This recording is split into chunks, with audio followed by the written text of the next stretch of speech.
Today, in a world full of followers, the readers are the real leaders. Everybody's chasing a hustle, but the smart hustle, right, of all is knowledge. Because if you can read, you can lead. And I'm here to tell you today why reading is life and why we named the program Reading is Life. To give you a backdrop of what I mean, in our reading program, we had one young man read 84 books in 6 weeks, a 6-year-old. So we know that reading is life and it's possible. We had 4 young men read 54 books in 6 weeks, right? And we continue this journey to really share with you why reading is life and how this fits, that this is the new hustle. Everybody's chasing the hustle, but as I was saying, we're going to redefine the word cool. And I'm telling you, I taught all my children to read. There are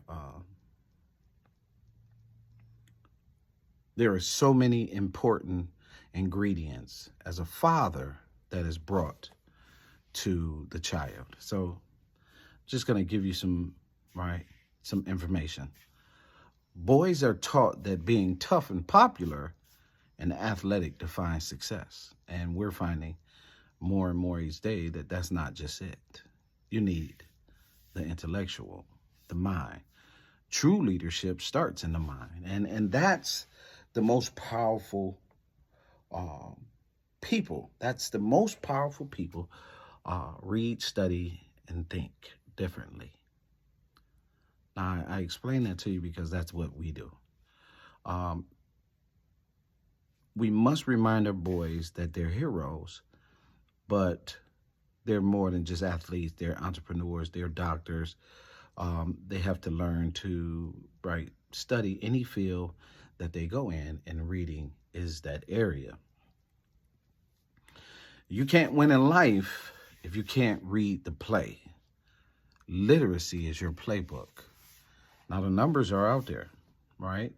The reality, the literacy gap is real.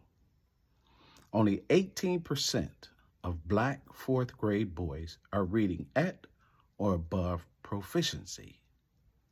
Now, you can tag that along with the single household. You can put that in several other categories. The fatherless home impact. By the 8th grade, that gap widens, and it's 8 out of 10 boys read below grade level. And this is why they become men who cannot communicate in relationships and in situations, and they are reactive because we have taught them to be reactive. Putting your hands on a child to discipline them does not teach them. Well, I know a lot of people say, yeah, when I got whooped or those types of things. No, you learned the lesson, but you also, there were some things that happened to you. Today we call it ACEs and child abuse.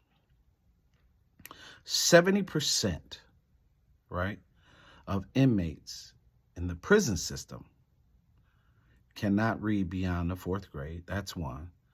And over 75% of them are dyslexic. That is a fact.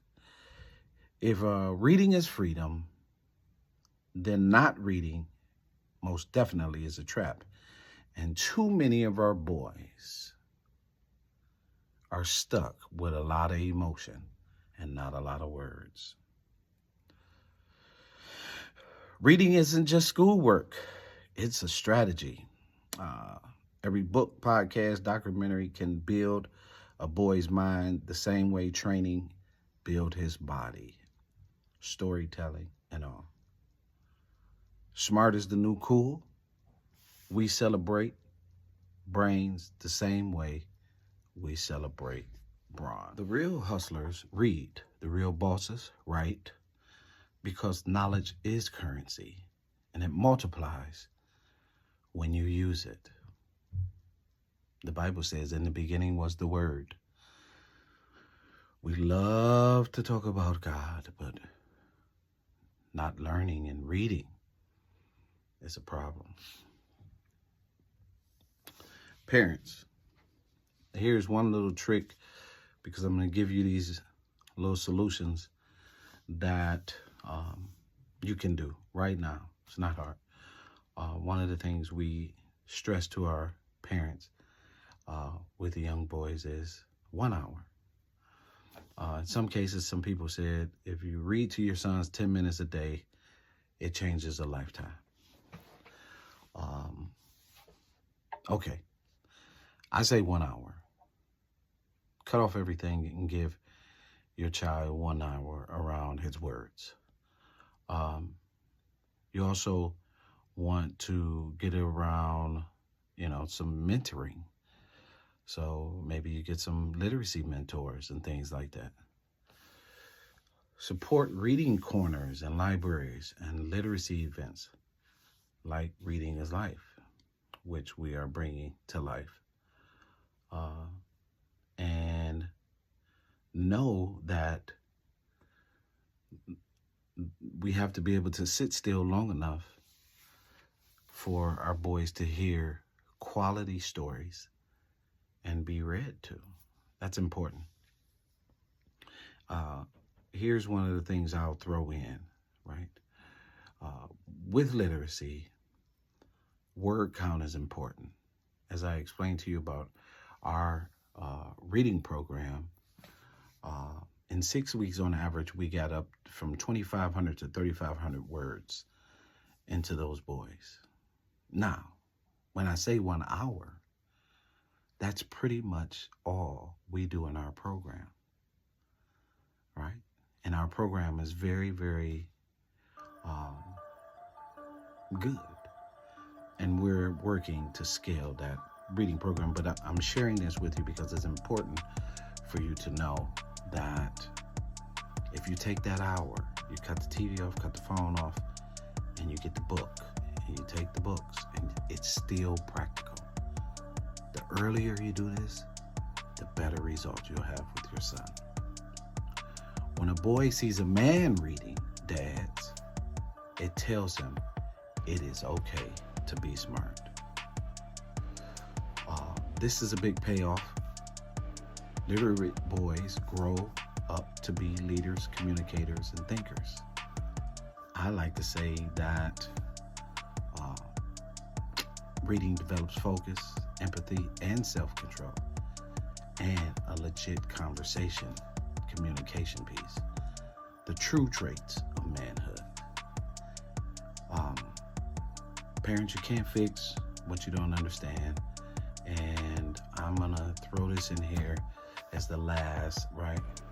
You can support Emmy and bringing back reading right here on Emmy TV, or you can go to our website and support. You can go to Amazon and buy my children's books and things like that. So I just want to say the new hustle isn't money, it's mastery. You hear it all the time on these channels. Be smart, be strong, be the example. Because in this generation, smart is cool.